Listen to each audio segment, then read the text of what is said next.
The Peter Schiff Show.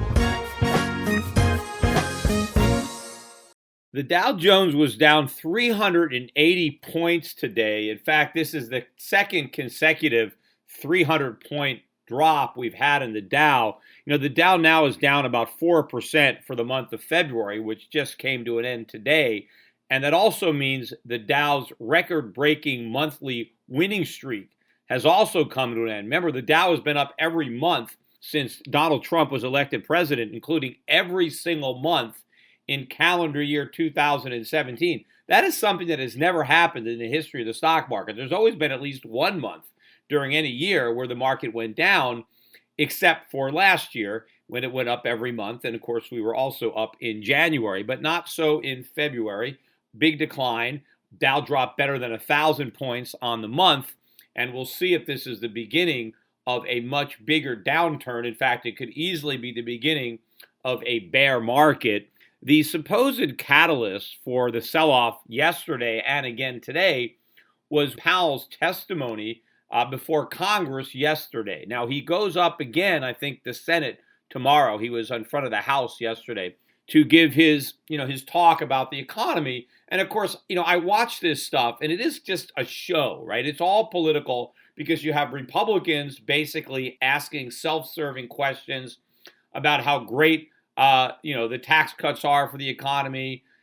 Once in a while, they bring up the debt, but ironically, of course, they're contributing to the debt with the tax cuts and the increases in spending. And of course, you got the Democrats that like to point out that the African American unemployment rate is still so high, as if there's anything the Federal Reserve can do about that, right? I mean, the Federal Reserve, I think, is undermining the economy based on its monetary policy. But to say that there's any particular monetary policy that can be targeted at African Americans, I mean, the biggest irony is that the reason that the unemployment rate is so high in minority communities, including African Americans, is because of Congress. I mean, these Democrats who are feigning outrage at the Fed, like asking for the Fed to do something about high unemployment or low labor force participation among African Americans, they're the reason that it's happening.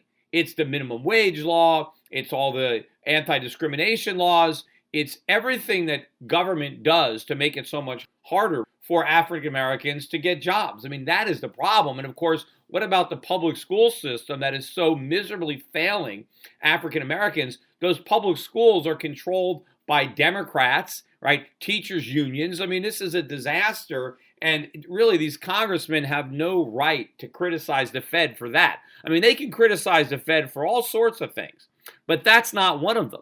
But of course, it's all self-serving. Everybody is talking for their own constituents. Nobody really cares what Jerome Powell says, except the market, right? The stock market is looking and caring about what he says.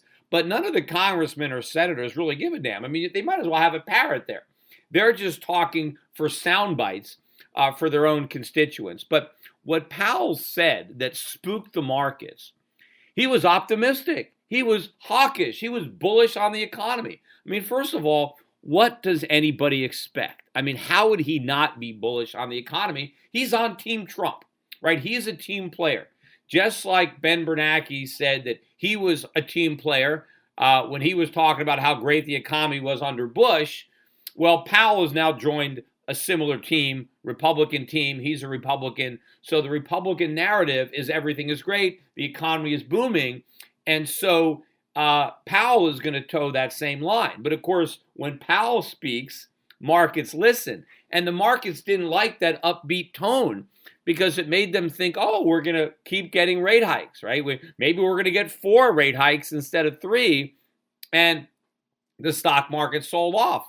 Now, it rallied again a little bit this morning. We were up over 150, I think, early in the day, but, down 380. Almost all of the decline happened in the last hour of trading, as is typically the case with some of these sell-offs. And so it doesn't bode well for tomorrow unless Jerome Powell tries to fix what he broke. Because now that he knows that the markets don't like how bullish he was, maybe he'll be a little bit less bullish when he talks tomorrow, because sometimes that happens when a Fed chairman says something and the market reacts badly to what he said. then they try to do some damage control. Because remember, the Fed chairman does not want the market going down because they believe in the wealth effect. Donald Trump, the Republicans, certainly don't want the market going down because they're claiming credit for the market going up. I mean, they want the market to be higher, and they want to claim credit for that, and so they don't want it to go down. So obviously, if they think that it's Powell's, comment that is the reason the market went down, then they got to correct it, right? He's got to go and do the damage control. So we'll see what happens when he talks tomorrow. But the biggest irony of it is he's wrong. Powell is talking about the economy getting stronger. It's not getting stronger. In fact, he actually talked about the potential for the economy overheating, right? It's going to get so strong that it's going to overheat. Now, first of all, this whole idea that the economy can overheat is pure Keynesian nonsense. The Keynesians like to compare the economy to a car, right? And there's a gas and a brake, right? And the Fed is driving the economic car, and it steps on the brake when it wants to slow things down, and it steps on the gas when it wants to speed things up, right? All this is nonsense. But then the idea is, well, if you keep your foot on the gas for too long, right, you're going to rev the motor too hot, and it's going to overheat. And by overheating, they mean causing inflation. And by inflation, I don't mean actual inflation. Let's just talk about the way the Keynesians and the way the Fed and just about everybody else likes to define inflation, which is rising prices, right? So the idea is that if the economy overheats, prices are going to rise too fast, and now the Fed's going to have to slam on the brake, right, by jacking up interest rates. So he raised the prospect of an overheating economy. And again, before I even get into the fact that the economy is much weaker than Powell believes, let me again talk about this idea that an economy can overheat. That is impossible. An economy cannot grow so fast that the result is that prices rise, because a growing economy lowers prices. See, if an economy is actually growing, it is becoming more productive, right? There's more economic output. You have more workers producing more stuff, right? More factories are spewing out products. So in a growing economy that is producing more stuff, right, the increase in the supply of stuff means that stuff gets cheaper, right? That is the benefit of a growing economy. An economy that grows lowers prices and therefore raises living standards, right? But the Keynesians don't look at supply. They look at demand and they think, well, if there's too much demand, right, because that's also supply and demand. If there's too much demand, prices will go up. And they think a growing economy leads to more demand, which leads to rising prices. That is wrong. A growing economy doesn't increase demand. A growing economy increases supply. Demand is already there.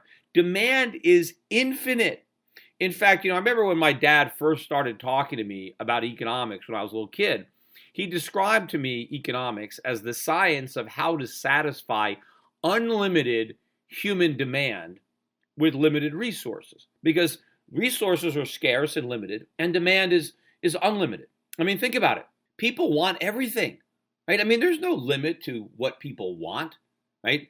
There's a limit to what society can produce and therefore what people can afford, but there is no limit on demand, right? I mean, wouldn't everybody want a Lamborghini? Or maybe not everybody, but most guys would like to have a Lamborghini.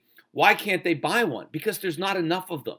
The supply is what limits people's ability to buy them, right? If they could just mass produce Lamborghinis, then the price would come down and more people could buy them. But because they have to make them by hand and it takes a long time, right? There's only a limited production, and so the price is much higher. But that doesn't mean that there's more demand. If the price comes down, it doesn't mean there's more demand. It just means that more people who want them can afford them, right? That's really what's going on. As prices come down, things that you want become more affordable, and therefore it's more likely that you will buy it.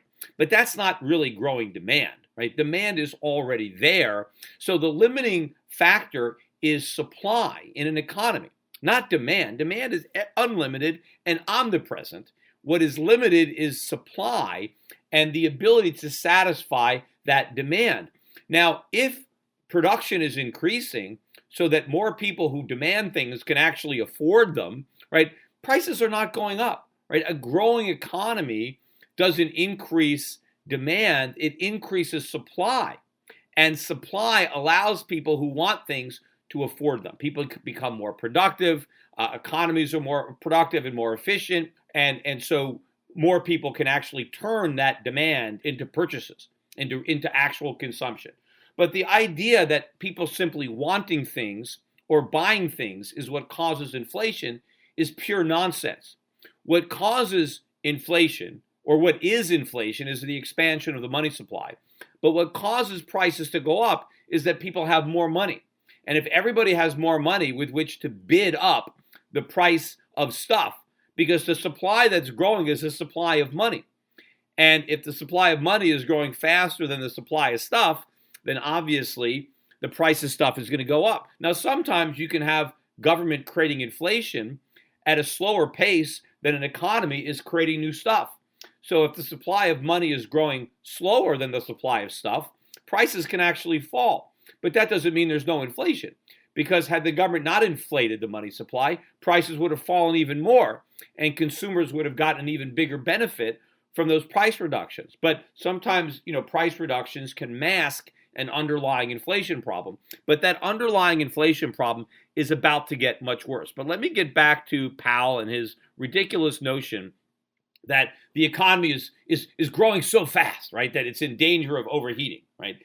If you actually look at what's going on, ironically, at the same time that Powell was talking about how great the economy was, the Atlanta Fed was issuing its latest downward revision for Q1 GDP. They were at 3.2%, was the most recent estimate. Now they're at 2.6.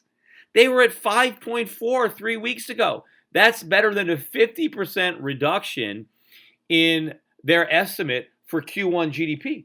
Now, I remember when they first came up with a 5.4%, I mean, it was all over the place. Everybody was talking about it. Every website that covers the economy, had an article about it. Oh my God, 5.4%. Barely anybody is covering the fact that it's now down to 2.6%. See, apparently that's not news.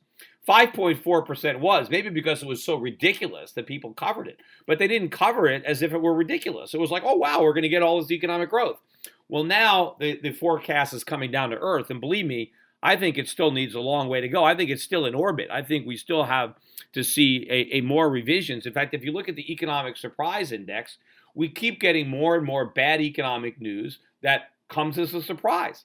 And, Powell is talking about how the economy is going to be so strong and that inflation is going to stay under 2%. Right? He's confident that it's going to get back to 2%, but he doesn't think it's going much higher. So the Fed is wrong on both counts. They're wrong in thinking the economy is going to keep growing. It's not. Growth is going to contract and we're headed to recession. And they're wrong in their belief that inflation is contained to 2%. It's not. It's going much, much higher than 2%. And you see, most people don't believe that that's even consistent. The only reason most people who trade the markets are worried about inflation is because they think growth is going to be too strong. They don't realize that we're going to have no growth and more inflation at the same time, because that is the norm, right? The stagflation that we experienced in the 1970s is not some kind of aberration.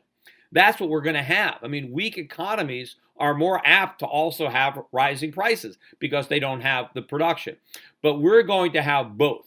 We're going to have stagnation, recession, and we're going to have inflation. And so Powell couldn't be more wrong. And neither are the markets. See, because the markets still believe all these rate hikes are coming. That's why the dollar is up a little bit. That's why gold's not going anywhere, because people still believe the Fed is going to raise rates because they still believe the economy is going to be as strong as the Fed thinks it is. It's not going to be. And the data is already showing that, but people are ignoring it.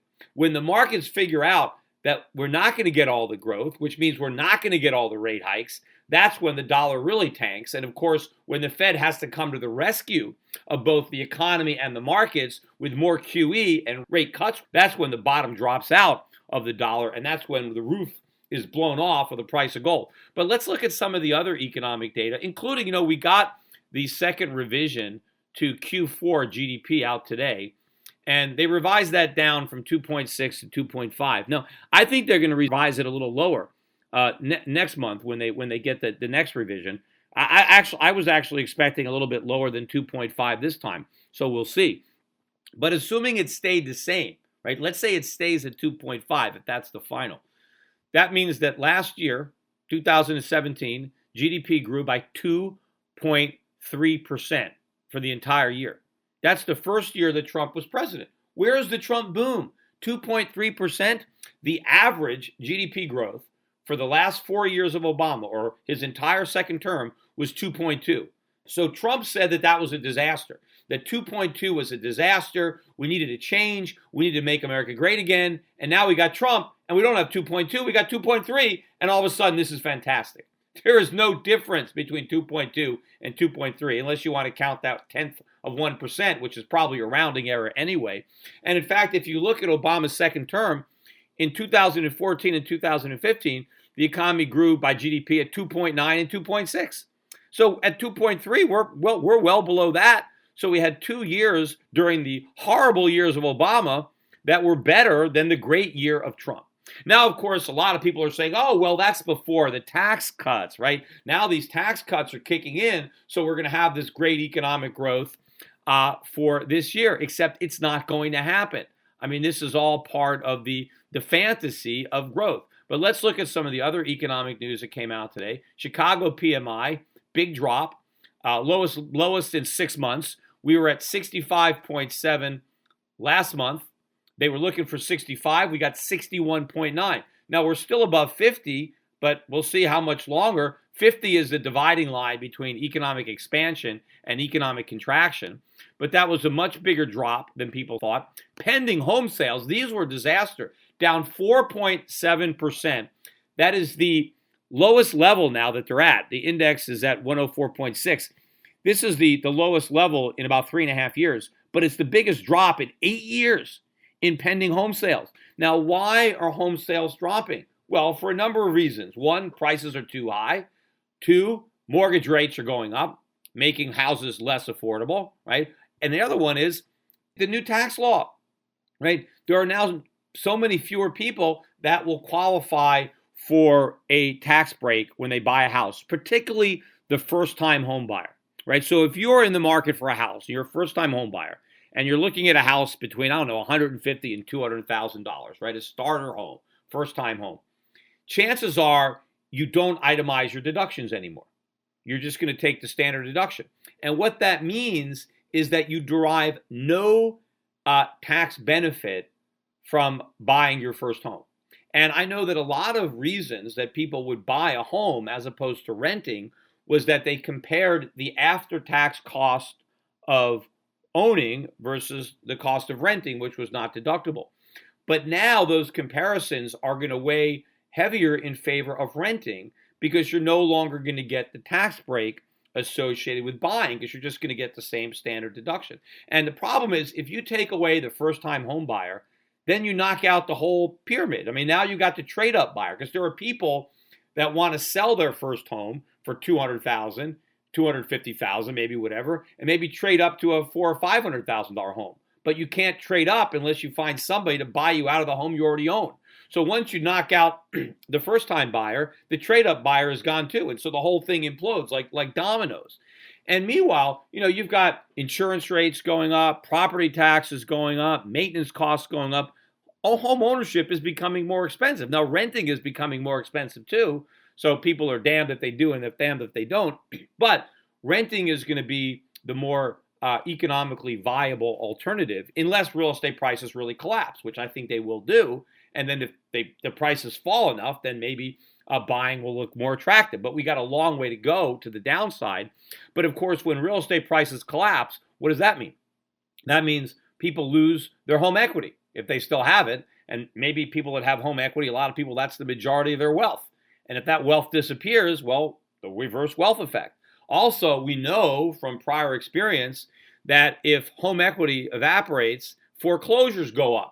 Right? Homeowners tend to mail in their keys as opposed to their mortgage payment. And so that can happen again. And this is all part of a contracting economy because, if the real estate market collapses, what's the odds that that's going to happen without dragging down the entire economy, especially considering how big a part of the economy it is, the jobs that are associated with the real estate industry and the home equity and the consumption that is a function of home equity and all that and the wealth effect. So this is a big part of why the economy is in so much trouble, because the real estate market is in so much trouble. And the troubles for the real estate market are only now just getting started, because mortgage rates are just only now beginning to rise, and they're going to go a lot higher.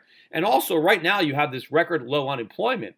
But what happens as more and more people start losing their jobs as the economy weakens? Certainly people will lose their jobs who are in the real estate industry as the real estate market continues to weaken. In fact, we got more really bad news earlier in the week. We got the numbers for new home sales, and they dropped for the second consecutive month. In fact, it was, I think, the biggest back-to-back decline since the summer of 2013. And that followed the bad news that we got on existing homes on Friday. So sales are declining, pending sales are collapsing. So this is just early in this, real estate bear market, real estate slump, real estate recession. And so if the real estate market's going to be in a recession, what are the odds that the overall economy escapes recession? I think that is pretty slim. Look at the economic data that came out yesterday. Durable goods, big miss there, dropped 3.7%. They were looking for a drop of 2, so they were looking for a bad number, and it got worse. And they had an increase last month of 2.9, but they revised that to 2.6. So this is, again, another sign that the economy is far weaker than is generally perceived. But I think the worst news was the trade deficit that came out, 10-year high, $74.4 billion in 1 month in January for goods, merchandise trade. I mean, that's a record, or at least the highest from 10 years. But I mean, and if oil is in there, I mean, it's good. So maybe oil is part of that. If you take out oil, then it's, by far an all-time record. They were looking for 71.3 billion, which would have been bad, but 74.4 is worse. And adding insult to injury, they took the December number that was already bad at 71.6, and they made that worse at 72.3. But if you look at the internals, they're even worse, because both imports and exports fell. It's just that exports fell more. Exports dropped by 2.2%, and imports dropped by 5%. So this shows that the economy is getting weaker. We're importing less, we're exporting less, our trade deficit is getting bigger. That directly subtracts from GDP. Now, of course, we're into the first quarter, these numbers here, because this is now January, but the December number was revised a little bit bigger. I don't know if that's already in the number that we just got today for the second revision. Maybe that's going to be used for the final revision that we get coming up, which is one of the reasons I think they'll revise it down again.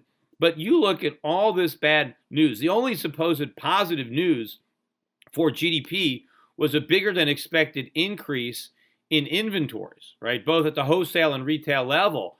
But this could be a double-edged sword, because one of the reasons that inventories could be rising so much is because companies are not selling much. I mean, they're anticipating, again, they're all excited about this economic boom that they're reading about. And so they're gearing up for it by loading up on more stuff. But if they can't sell the stuff that they're loading up on, then their inventories build. Now that helps the GDP, so that might be a little bit of a bump for GDP in Q1. But what happens if companies build up big inventories that they can't sell? Well, that's going to be a drain on GDP in Q2 or Q3.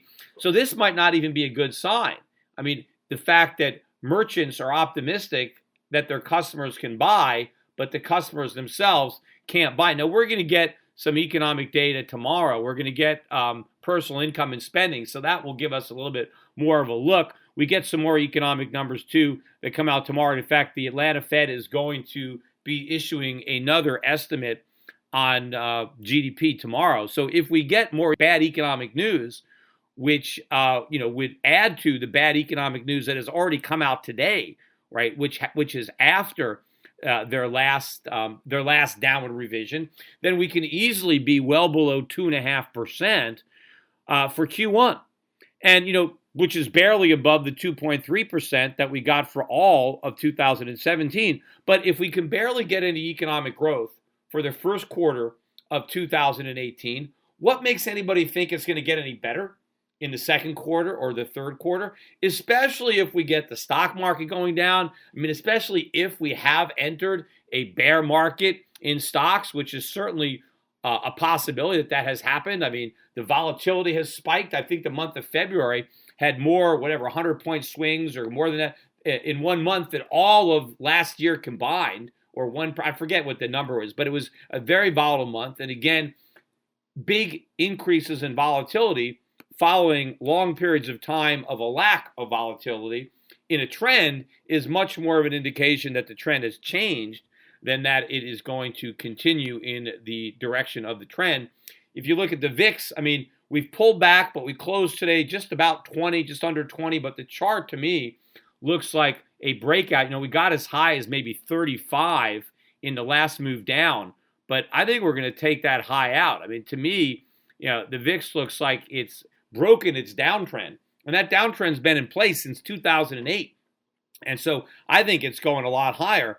Gold, on the other hand, gold is going to move, right? Gold, as I said, didn't do much today. It was pretty much flat on the day, ended up down less than $1, but it was never up really more than $1 or $2 all day, despite what's going on. And I think this, again, has to do with the fact that the dollar was stronger today. Dollar index up about 90.6, 90.7. Not a big move up, but again, it's all about Powell's comments yesterday about how fast the economy is growing and how now we may get 4 rate hikes rather than 3, and people are ignoring what's actually happening. They're focusing on what the Fed is pretending is happening, and they're not looking at the evidence of what is actually happening, nor are they thinking about what is likely to happen given what is going on with our budget deficits, with our trade deficits. How can the economy withstand this? And, people are still pretty content that, rates, aren't going to go above 3%. The yield on the 10-year was actually down a bit today. We're back down at 2.868. So people maybe are not worried. But if you look at the size of these deficits, there is no way that without QE, that rates are only going to go to 3%. There's no way they're only going to go to 4%. There's no way they're only going to go to 5%. If the Fed is not there to finance this debt, then there is no way to finance it at these interest rates. Rates must go substantially higher. And by the way, the foreign central banks aren't there either. So we need real buyers. And if we're going to get real buyers, they're going to need a real rate of return. But the problem is we can't afford that. See, that is the catch-22. In order to finance deficits on the magnitude of the ones that we have, we're going to have to pay a historically high rate of return to lenders. But the problem is we cannot afford that because we're too broke. So any rate of return that's high enough to attract an investor is too high for us to pay, which means it's impossible to attract an investor because it's impossible to pay. So the Fed is going to have to blink, right? Which is what my bet is, that the Fed at some point is going to have to give up this ghost of this great economy, and that we're going to keep on raising interest rates, and they're going to have to stop talking about doing the opposite. But the fine line that they want to walk is, how do they do that without, admitting the economy is weak? I mean, how do they help the economy without admitting it needs help? They have to come up with a script for this thing because Trump wants to continue to pretend everything is great. Republicans want to run in 2018 on a booming economy. Well, how can the economy be booming if it needs the crutch of the Fed? If the Fed has to cut rates, then how do you square that? How do you square the image of a strong economy that also has to be on life support by the Fed? So that is the problem that they're trying to solve. I'm sure they're going to come up with some way of spinning it. Maybe if they just backtrack, or they say, well, we're not as worried about inflation, and look, we need to give the economy a little bit more room to run, without saying that it needs help, just saying, look, there's no reason to build roadblocks in its place. We shouldn't jump the gun on inflation. We shouldn't just assume, maybe we don't need all these rate hikes. I mean, they're going to try to find some way to talk the markets up without admitting how weak the economy is, but that may not work. As I said, I think they're going to actually need to do QE4. I don't think just hinting about the possibility or just saying that they're not going to get more hikes, because the minute they take the rate hikes away, the dollar is going to plunge. And as the dollar plunges, commodity prices are going to go up more, and so inflation is going to pick up more, and so now you're going to have that problem. So there is no real way out of this. But at some point, people, trading gold are going to have to figure this out. that gold is going to go up and the dollar is going to go down. And it doesn't matter what the Fed says about how strong the economy is. It doesn't matter what they're pretending they're going to do with interest rates. I always thought, from the beginning, remember when the Fed was talking about tapering, and I was like, well, it's probably a bluff. They can't taper. And they actually tapered. And they did it very slowly. It took a lot longer than people thought, but they finally did it. Then they were talking about raising rates. I was like, well, they can't raise rates, right? They got to be bluffing. And they raised rates, but it was a bluff in that they raised them much slower than people thought, and they're nowhere near as high as people thought. But what my thinking was, and again, I probably overestimated the intelligence of the Fed, which is probably, a relatively easy thing to do. See, I thought that it would be worse for the Fed to have to reverse course. If they could have simply, continued the QE, right? Like, Europe is still doing QE, right? I mean, they haven't stopped. If they could have kept rates at zero, they could have kept pretending that one day they're going to normalize them. That we're not at that day yet, right? They could have said, we don't want to be too quick. But because they did everything, right? Because they're raising rates and because they're still pretending they're going to normalize them and because they're still pretending that they're going to shrink their balance sheet, when they ultimately have to reverse course, that I think does more damage to their credibility because I think it will prove once and for all that there is no way out of this policy. Because if the Fed tries to normalize interest rates but can't do it and then has to go back to zero, if the Fed tries to shrink its balance sheet or acts as if it's going to shrink its balance sheet and then not only can't do it, but has to make it even bigger, why will anybody fall for the same BS in the future when it's even less likely that it can be accomplished? Because if the Fed couldn't raise rates from zero last time, if they couldn't normalize, if they couldn't even get to 2%, and then they got to go back down to zero, then why should they be able to do it in the future? Because it'll be even harder in the future than it was in the past because we'll have that much more debt, right? And if they couldn't shrink a $4.5 trillion balance sheet without disrupting the economy, which is why they can't shrink it, how are they going to shrink an $8 trillion balance sheet or a $10 trillion balance sheet? And, think about this.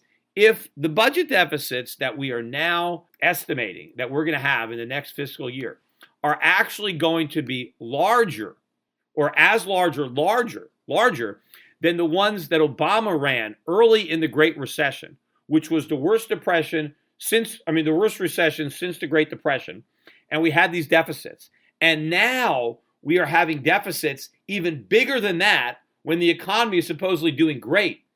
Can you imagine the size of the deficits that we're going to have to run during the next recession? I mean, 2 to 3 trillion. Can anybody possibly believe that we can run those kind of deficits for a number of years and sustain that? And then how do we wean ourselves off of that? And then how are we going to have future deficits that are bigger than that when the economy is good so that they'll have to be even bigger, right? Again, it's like this drug addict where you do more and more drugs. And then in order to get high, you need a larger and larger dose. Well, my point is that the amount of monetary and deficit heroin that we're going to need in order to stimulate ourselves out of this next recession is already going to be too much. It is already going to result in an economic overdose, in a monetary overdose. And we are getting closer and closer to that point, which is why I continue to press that anybody, again, listening to these podcasts, you got to do something. You got to do something before so many people who are asleep wake up and realize how wrong they are and how wrong they've been and how long they've been wrong. And so you've got this window of opportunity. Don't know when it's going to slam shut, but before it does, you got to get your financial house in order. If you don't have an account with Euro Pacific Capital, open one up, talk to one of my reps, get out of the U.S. stock market, get out of the U.S. bond market. You can move over your IRA. You can roll one over. If you're leaving a job, you can roll over a 401k into an IRA, put personal money, get it out of harm's way, but be positioned to profit from the deflation of this dollar bubble. Get yourself some gold, buy some silver. This stuff is dirt cheap. Once the market moves, we'll never see these prices again in terms of dollars. So, go to Schiff Gold and get some gold. And of course, if you already have an account with Euro Pacific Capital, great, add to it. take advantage of this sucker rally in the dollar that we've had. Even though the dollar fell last year and it's falling again this year, it still had that huge sucker rally in 2014 and 2015. Before we completely unwind that, get rid of your dollars, sell more of your overpriced U.S. stocks. If you simply have your Euro-Pacific account as part of your portfolio and you had a particular allocation internationally, increase the size of that allocation. Decrease the amount of money that you have allocated to overpriced U.S. stocks and bonds in an overvalued dollar, and increase the amount of money you have allocated outside the U.S.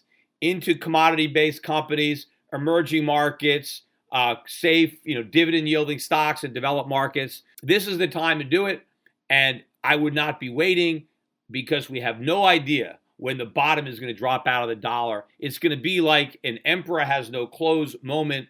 I can see that the emperor is naked, but for some reason, my opinion doesn't count. But eventually, somebody whose opinion does count, or a number of people whose opinions count, are going to finally recognize the emperor for what he is and see him in all his nakedness. And when that happens, you want to make sure that you are already fully positioned and fully prepared, because nobody is going to want to get caught in that kind of a stampede.